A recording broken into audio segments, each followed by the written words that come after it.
dia a todos, é um prazer participar de mais um Caipirão. O primeiro Caipirão a gente nunca esquece, e, na verdade, eu tive a oportunidade de participar do primeiro, que foi 2013, e foi em Campinas. 1993, isso. E, na verdade, assim, para os mais jovens, na verdade, o Caipirão foi um embrião da Sociedade de Infectologia do Estado de São Paulo. Então, os professores dessas universidades se juntaram, discutiram, e foi um embrião, então, da Sociedade Paulista de Infectologia. Bom, então, a gente vai falar um pouco de terapia antimicrobiana parenteral ambulatorial, e aí, quando a gente fala disso, todo mundo pergunta, mas o que é TEAPA? Às vezes, falam, mas o que é isso? Então, na verdade, a terapia... Nossa, esperei um pouquinho, deixa eu voltar aqui. Eita! Como que eu volto aqui? Vamos lá. Então, a terapia antimicrobiana parenteral ambulatorial, ela é bastante conhecida fora como OPAT. E quando a gente foi fazer a nossa diretriz brasileira, eu fui voto vencido, porque eu acho que a gente deveria ter utilizado o TEAPA, que é uma sigla em português, mas o OPAT acabou prevalecendo, e ela é mais conhecida como OPAT. Então, se vocês forem ler e tudo a respeito, anteriormente ela também era chamada de COPAT. Existem diversas modalidades, então, de OPAT ou de TEAPA, como queiram, e ela pode ser feita, então, desde num centro de infusão, e o nosso modelo proposto de hospital-dia, em outras unidades assistenciais, domiciliar com administração pela enfermagem ou domiciliar administrado pelo próprio paciente ou pelo cuidador. Então, é um avanço, e os países, Canadá, o Reino Unido, utilizam também essa modalidade. Nos Estados Unidos, então, desde a década de 70, em 1974, então, os pacientes com fibrose cística já eram submetidos a esse tipo de terapia. E, atualmente, são tratados cerca de 250 mil pacientes por ano nos Estados Unidos. O Reino Unido também tem uma vasta experiência, e o conjunto de evidências na literatura e de papers publicados, a grande maioria de lá, inclusive, acho que quem estiver trabalhando pensando em organizar, existem excelentes materiais no site. Eles têm um site específico de OPAT, e eles têm cursos específicos também.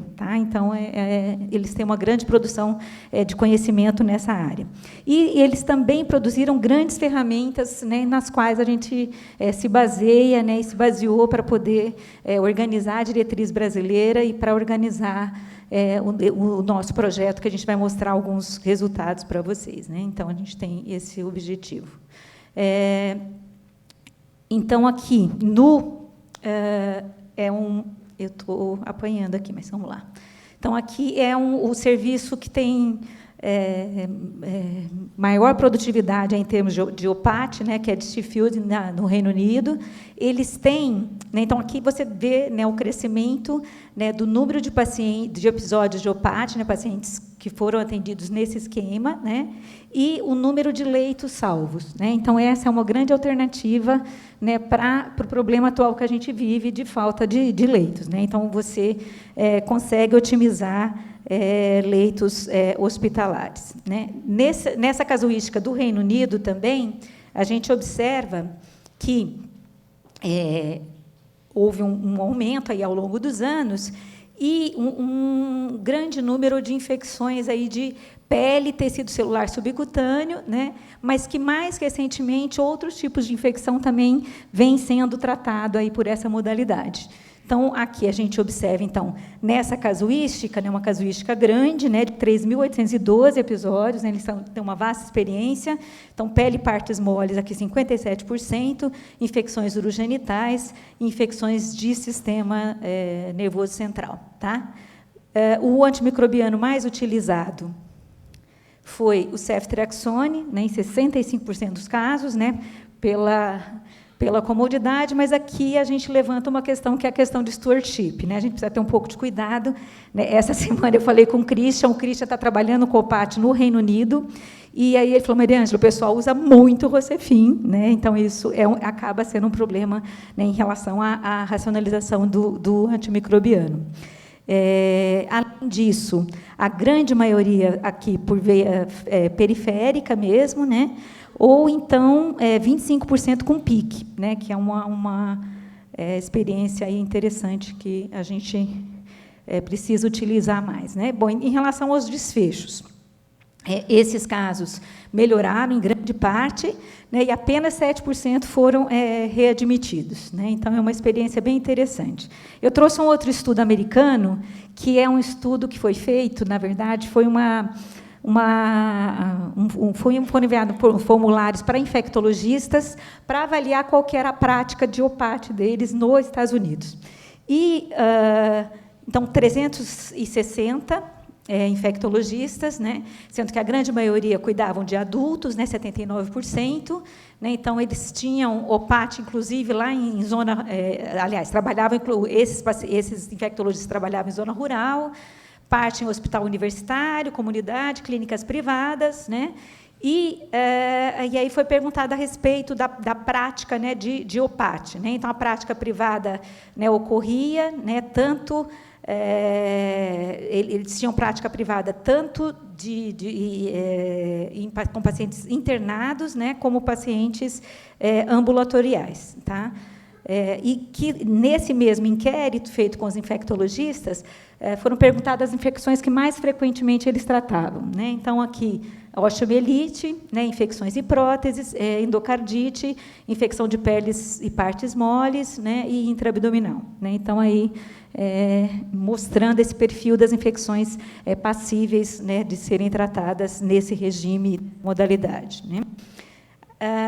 Esse outro estudo é um estudo que enfatiza muito, né, a questão da equipe multiprofissional no OPAT, né? Então, o farmacêutico clínico, o infectologista e um coordenador de caso, que é uma coisa que a gente ainda tem pouco no Brasil, duas coisas que a gente ainda tem pouco no Brasil, o farmacêutico clínico e o coordenador de caso, né? Então, que são duas pessoas que atuam, esse coordenador de caso normalmente é uma enfermeira e tudo, que ela faz toda a ligação entre a equipe, né, e o farmacêutico clínico, né, ele discute as interações, discute a posologia, né, então ele realmente faz parte da equipe multiprofissional, né. Então, aqui, nessa outra casuística também, né, então tem esse predomínio aqui de infecções osteoarticulares, algumas infecções da corrente sanguínea, pele e partes moles, infecção de trato urinário, né, que são as mais frequentemente tratadas nessa modalidade.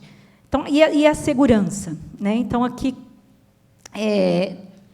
nesse mesmo estudo, né, então foram 494 cursos de OPAT com 228 dias, né, de hospitalização evitados, né? E outra coisa interessante é que a equipe de OPAT, né, de TEAP, ela deve trabalhar muito próxima da equipe de stewardship, né, de racionalização de antimicrobiano, né, porque você vai simplificar, né, essas intervenções, como, por exemplo, reduzir a frequência de dose, passar de endovenoso para via oral. Então, será que realmente esse paciente precisa de uma terapia parenteral? Eu não tenho alternativa por via oral?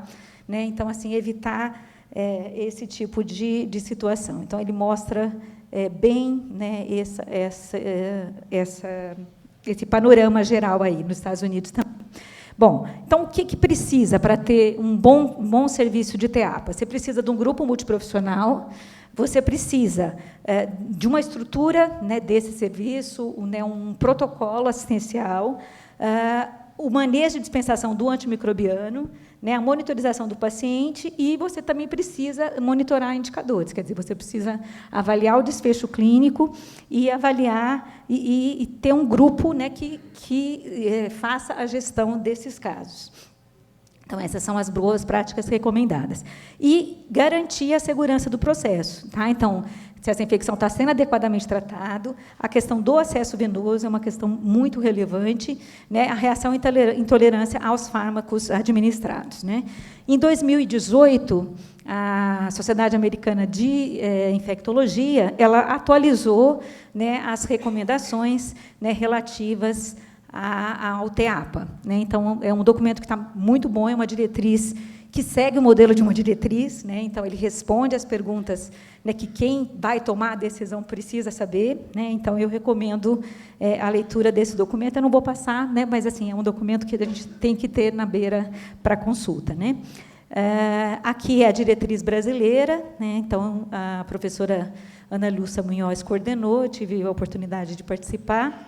E aqui eu vou mostrar um pouco dos resultados do nosso projeto, que foi um projeto de políticas públicas para o SUS, né, que foi financiado pela FAPESP, e a gente conseguiu, né, desenhar e mostrar alguns resultados em relação a custo-efetividade aí da TEAPA, né, no hospital universitário, né? Então, a gente tinha como objetivo identificar e analisar as evidências científicas disponíveis na literatura sobre a custo-efetividade e custo-utilidade da modalidade TEAPA em comparação à modalidade de tratamento e internação, avaliar os desfechos clínicos, qualidade de vida e econômicos, né, na nossa realidade, e validar um modelo de avaliação econômica para o SUS, né, e para a realidade do hospital.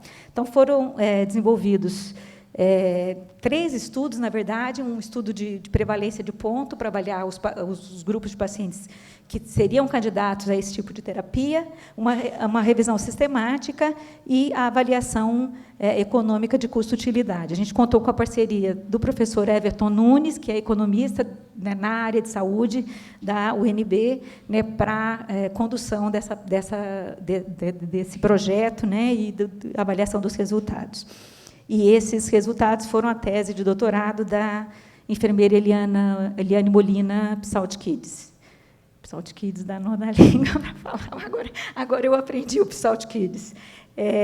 Bom, então, a gente desenhou um protocolo do qual alguns, né, de vocês participaram. A gente fez um workshop, desenhou um protocolo para o hospital, né, que inclui as doenças mais frequentes, e aqui, por conta das características do nosso hospital, a gente colocou também a terapia preventiva de doença ativa para citomegalovírus, né, a profilaxia e preemptiva para fungos, tratamento de leishmaniose visceral e tegumentar, e outras infecções que tivessem indicação, né. Às vezes, os residentes falam: professora, mas por que a HIV não está aqui? Porque a HIV a gente já tem, né, uma estrutura, já tem uma linha de financiamento, né? Então, assim, a gente já, né, os hospitais dias eles foram criados com esse objetivo e a gente já tem uma linha de financiamento. Então, assim, não teria, né, aqui o que a gente está querendo mostrar? Olha, é custo efetivo a gente financiar, né, esses tratamentos também para essas outras doenças infecciosas, né? Então, é esse o motivo, quer dizer, no consultor do projeto, porque a gente já tem essa linha de financiamento específica, né? Então, pacientes adultos que tivessem estabilidade clínica, para entrar, né, no estudo, as comorbidades estabilizadas, e os diversos estudos, o que eles falam? A seleção do paciente é o ponto-chave, né? Então, você precisa fazer uma boa seleção do caso e você precisa amarrar com o dono do caso, né? Então, esses 2 pontos são assim, o pulo do gato, né? Você tem que ter esse fluxo aí bem amarrado, né? Que é uma das dificuldades, né? Foram excluídos pacientes usuários de drogas, né? O paciente tinha que ter função cognitiva boa, avaliação do médico de referência pelo menos uma vez por semana, né? Que encaminhou, né, para terapia antimicrobiana parenteral, aspectos sociais e logísticos também, tá? Então, cuidador consciente, capaz de participar, do transporte assegurado e telefone 24 horas. Tá? Os antimicrobianos que a gente utilizou foram esses, por motivos óbvios, né, pela questão da posologia, né, e a possibilidade de serem aplicados, né, 1, 2 ou, no máximo, 3 vezes, mas, em geral, 1 a 2 vezes por dia, né, foi o perfil dos antimicrobianos que foram escolhidos, né? E também, sempre, né, esses casos, a gente vai mostrar o fluxograma, quer dizer, eles têm que ter uma previsão de resposta, né? Então, um caso que eu seleciono, eu devo ter uma ideia de qual que é, né, o prognóstico dele. Não pode ser aquele caso que está instável e que pode evoluir, né, de uma forma surpreendentemente desfavorável. E também, né, a avaliação da CCH em relação à adequação, né, do antimicrobiano. Então, esse é o protocolo assistencial, né, que a gente desenhou em 2014, né? E aqui, né, eu não vou, obviamente, detalhar todo o fluxo, mas está disponível, né, para quem quiser, está disponível no site da FAPESP, está disponível no site do hospital. E aqui tem o papel de cada um da equipe. Tá? Então, aqui, em verde, é o médico do paciente, aqui é o médico da CCH, né, aqui é o serviço social, tá? Aqui é a enfermagem da unidade do paciente, aqui é a enfermeira do hospital-dia, né? E para fazer todo esse fluxo de encaminhamento, né? Então, assim, tem que estar bastante, né, articulado, vocês vão ver que nem sempre a gente consegue né, articular todas essas equipes, né? Bom, então, os resultados aqui o primeiro estudo foi um estudo de prevalência de ponto, né, que a gente fez com a equipe da CCH, né, para avaliar qual que seria a população que poderia ser incluída. Então, nesse momento, né, como a prevalência de ponto, a gente tinha 390 pacientes internados, né, cerca de 50% estavam em uso de antimicrobiano, e desses 50%, 3,6% seriam elegíveis. Tá? Então, a gente fez todo aquele fluxograma que a gente desenhou, né, nessa prevalência de ponto, a gente fez. Né? Então, a gente, primeiro, né, excluiu aqueles casos de cuidados intensivos, né, pediátricos também foram excluídos, e a gente avaliou, então, a enfermaria de emergência, né, a enfermaria cirúrgica, a gente excluiu, né, para profilaxia cirúrgica, etc. Né? Esses 15 que, nessa primeira peneirada, foram elegíveis, em 8 deles, eles não tinham condições sociais, logísticas ou condições clínicas de seguir. Né? Então, a gente ficou com 3,6% aí, num dia, tá, gente? Isso aqui é uma prevalência de ponto, né? Então, assim, é uma modalidade que tem uma grande probabilidade aí de uso, né? Bom, então aqui é a revisão sistemática, né, que a gente comparou as duas modalidades terapêuticas, e nessa revisão sistemática, então a gente incluiu 35 estudos. Desses 35 estudos, o que a gente observou? Quer dizer, o foco da revisão era uma análise econômica. Tá? Então, o que a gente percebeu? Nesses 35 estudos, né, então, aqui a gente tem, eles têm sucesso clínico razoável aqui, né? Então, alguns, o estudo que teve a menor taxa de sucesso clínico é um estudo que incluiu pacientes mais velhos. Né? Então, e esse estudo, inclusive, impactou depois na avaliação, porque ele puxou para o lado negativo aí, né, os pacientes em TEAPA, né? Mas tem esse viés aí da idade, né? E aqui a gente tem a média de tratamento, tá, do grupo de OPAT e do grupo hospitalizado. E aqui o tanto de economia, né, que foi obtida, né, nesses estudos através da utilização. Tá? Então, apenas 2 estudos não foram favoráveis, né, ao tratamento parenteral ambulatorial. Né? Então, ainda da nossa revisão sistemática, né, então, uma alta taxa aí de cura, né, sucesso terapêutico e término da terapia. Né? E satisfação do paciente também, apenas 4 estudos avaliaram. Né? Então, de 98%, né, a 100%. Né? Então, aqui isso a gente já falou. E, quando a gente avalia os estudos com melhor metodologia, né, os estudos comparativos, né, então, a gente teve 16% de economia, e aqui, no total, 57% de economia. Tá? Então, essa foi a conclusão da nossa revisão sistemática. Bom, agora o outro estudo, que é o estudo propriamente dito, né, baseado nos nossos casos mesmo de TEAPA, né, de custo-utilidade. Né? Então, para esse estudo, a gente comparou também com o regime de internação, E o desfecho a gente utilizou da Sociedade Britânica, ok? Outra Sociedade Britânica, e a gente avaliou a qualidade de vida por esse instrumento, que é um instrumento bastante conhecido aí para esse tipo de avaliação, né? Eu sei que tem muitos alunos e tudo, às vezes a gente fica nessa coisa do economês, aqui a gente precisou, na verdade, estudar bastante, e da ajuda do Everton também. Então, eu coloquei aqui o que é a definição de uma análise de custo-utilidade, né? Então, é uma forma de avaliação de custo-efetividade, tá? Onde o desfecho ele é medido em anos de vida ajustados para a qualidade de vida. Tá? Então, isso, quando a gente fala de uma análise de custo-utilidade, é isso. Né? Ela é útil para a saúde, né, se a qualidade de vida melhora em consequência da sua aplicação. Tá? Então, assim, se você tem melhora, então, obviamente, você deve aplicar, né, essa tecnologia deve ser incorporada. Tá? Ela combina qualidade e quantidade de vida na mensuração do desfecho. Tá? E como que ela vai ser apresentada, como que é o resultado. Né? Então, o resultado pode ser de qualidade ajustado por anos de vida, ou, então, daily, né? O daily que seria... falhou a tradução. Não é desabilidade. Não, tem uma palavra em português que... Tem uma palavra que traduz melhor, mas tudo bem, vamos lá.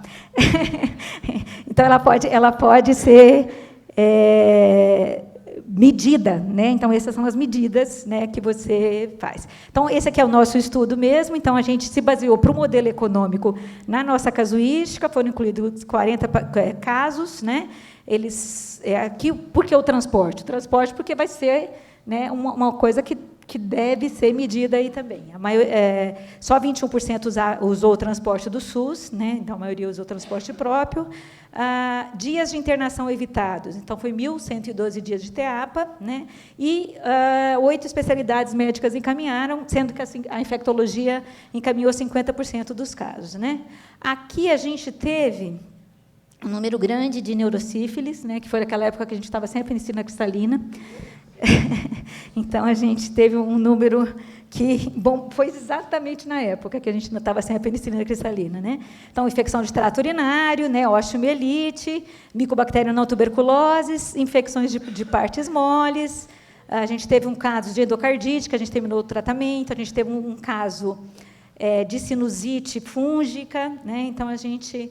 Aqui são os micro-organismos mais prevalentes, são Klebsiella, Pseudomonas, Staphylo aureus, Staphylo epidermidis, né, e aqui os outros com um caso cada um. Né. O antimicrobiano mais utilizado também foi o ceftriaxone, né, 42%, depois a amicacina, né, meropenem, teicoplanin. Complicações e eventos adversos. Aqui, gente, quando a gente olha e fala, nossa, vocês tiveram...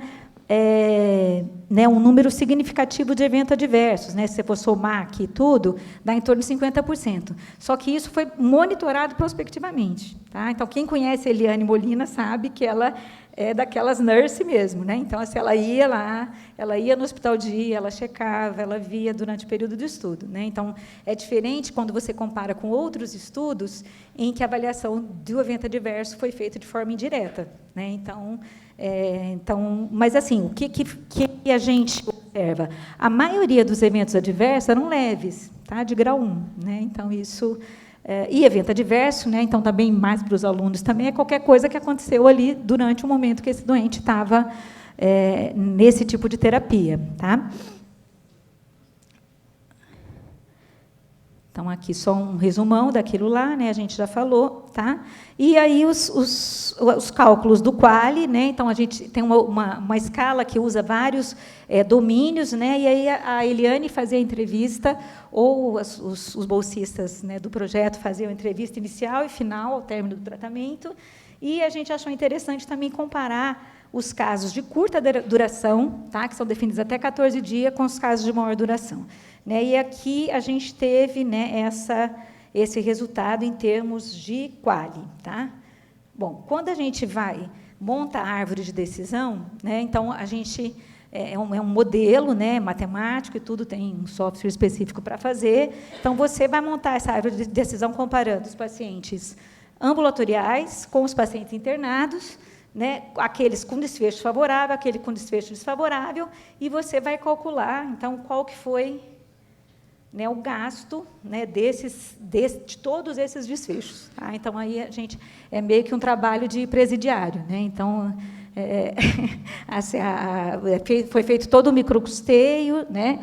E daí foi feito então essa comparação, né, a análise de sensibilidade e a razão de custo-utilidade incremental que a gente encontrou, tá, foi de menos 44.395. Então, quer dizer, você tem, né, uma economia significativa. Tá? E quando você avalia nos pacientes com mais de 14 dias, né, tanto na perspectiva do HC quanto na perspectiva do SUS, você tem, né, uma economia significativa representada pela razão de custo-utilidade. Tá?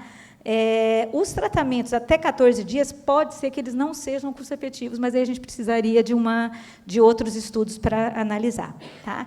Então, concluindo, né, então, a TEAPA demonstrou ser uma estratégia terapêutica segura, com um percentual médio de custos evitados de 31,8% pela perspectiva do hospital e de 26,53% na perspectiva do SUS, enquanto que o percentual médio de custos evitados, identificado pela revisão sistemática, foi de 57,9%. Quer dizer, então, vocês encontraram uma economia menor do que a revisão sistemática mostrou. Sim, mas a gente teve uma análise muito conservadora. Tá? Então, a gente, no comparador, né, então, dos casos internados e tudo, a gente colocou, né, e mesmo nos casos de TEAPA, esse comparador do internado, a gente teve uma análise bem conservadora, tá? Que a gente não queria que fosse uma visão, né, distorcida. Aí.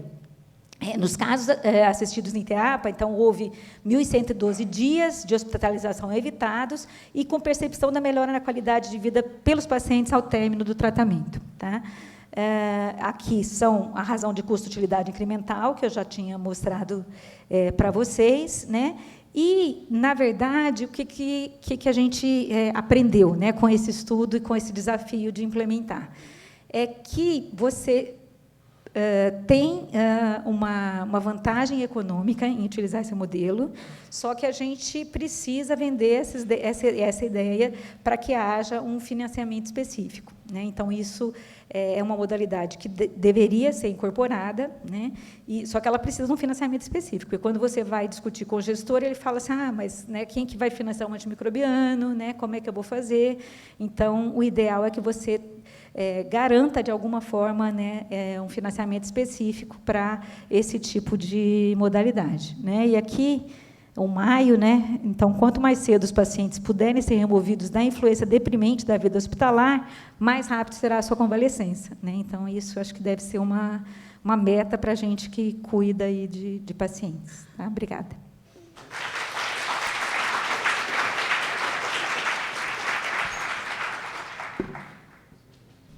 Alguém tem alguma pergunta?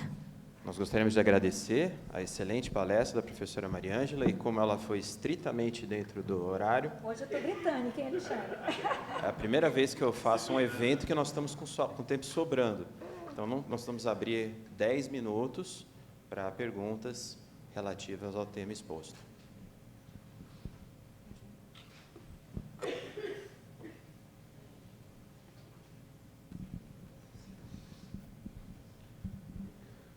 Parabéns, Mariângela, pela apresentação, pela ideia, pelo projeto. Eu queria te perguntar, quando você falou eu entendi a não inclusão da situação dos HIVs. Faz todo sentido. Mas nós estamos também pensando nisso, considerando isso, porque nós temos um hospital dia. O espaço físico que vocês usaram foi um outro espaço para organizar? O mesmo. Então, era isso que eu queria saber. Porque faz todo sentido, né? Você otimiza recursos, você já tem uma infraestrutura. Então, e isso eu acho que é uma oportunidade para muitos hospitais que já dispõem dessa infraestrutura e pode amplificar. Até porque a demanda pelo HIV, imagino que você... Não sei como você está percebendo isso. Eu vou te contar como eu vim parar nisso aqui. Por favor. Eu, na verdade, quando eu voltei do meu pós-doutorado, falaram assim para mim, Mariângela, você vai coordenar o Hospital Dia. E daí eu peguei o Hospital do Dia numa fase que estava, assim, que é a fase atual do tratamento do HIV, né, com toda uma estrutura hospitalar montada, né, e tudo, mas subutilizado, né. E aí a gente falou, não, a gente precisa tentar fazer alguma coisa para movimentar e garantir que essa estrutura continue sendo utilizada, né, para os nossos pacientes com doenças infecciosas como um todo, né, inclusive os HIV, óbvio, a gente não, né, também, mas diminuiu muito, né, a gente que viveu, né, a epidemia de AIDS aí desde o começo sabe que no começo, né, o movimento dos hospitais dias era intenso, né, mas isso, se por um lado era uma alternativa interessante, por outro lado isso criou uma certa resistência, né, então assim, então isso acho que tem que ser avaliado, né.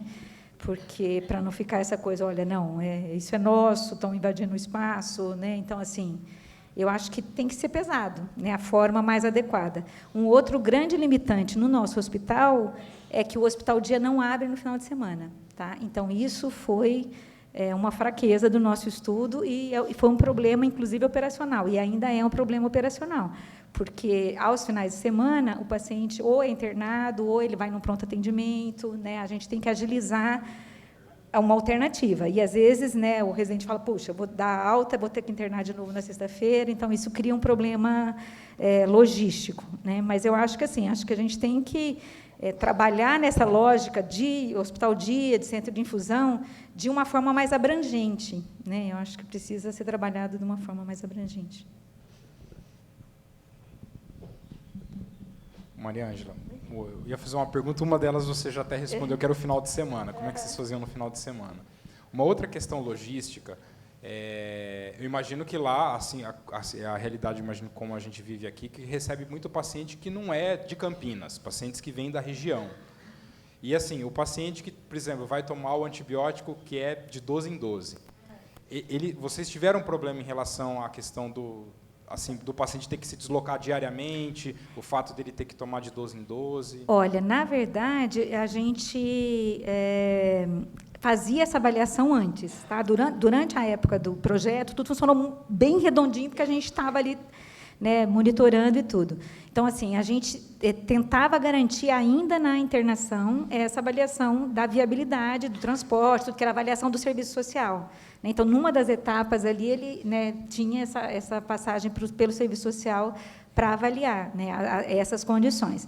Assim, tem esse limitante, né, que é o fato. Então, assim, o ideal é que esse modelo fosse capilarizado, né? Então, assim, ou idealmente, tá, numa situação ideal, né, que é o que o Reino Unido tem feito já, né? Então, na proposta, vale a pena entrar, viu, gente, porque eles, assim, é riquíssimo o material que eles têm. E, então, eles falam assim, qual que é a meta atual deles de OPAT? É o mais próximo do domicílio, né? Então, assim, eles já estão numa outra fase, né? Então, assim, a gente está tentando, né, implementar para outros tipos de infecções, mas eles já estão mais à frente, né? Porque é um limitante mesmo.